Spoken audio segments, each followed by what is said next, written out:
Today we're going to find the x and the y-intercept of a function by looking at its graph. So let's start with the first function. Let's start by finding the x-intercept. The x-intercept is basically a point. It's the point where the function cuts the x-axis, which is the horizontal line.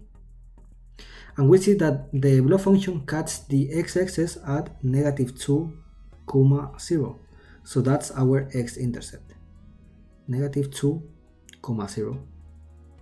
Now the y-intercept is the point where the function cuts the y-axis, which is the vertical line.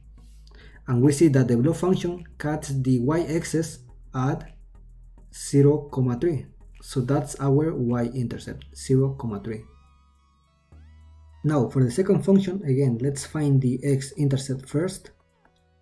And we see that the yellow function cuts the x-axis at -5, 0. So that's our x-intercept. Now the y-intercept is where the yellow function cuts the y-axis, and we see that it cuts the y-axis right here at 0,1, and that's our y-intercept. Now for the green function, again, let's find the x-intercept first, and we said that the x-intercept is where the green function cuts the x-axis, which is 7,0 in this case,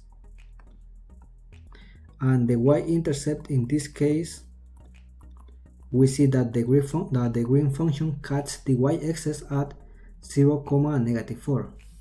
So our y-intercept is 0,4.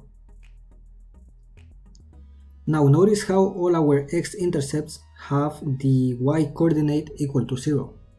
And that's because the only way to cut the x-axis is if we have the y-coordinate equal to 0. And the same thing happens with the y-intercept, which they have the x-coordinate equal to 0.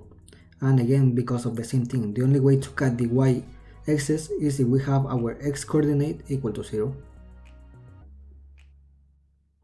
And that's all for today. Thank you for watching.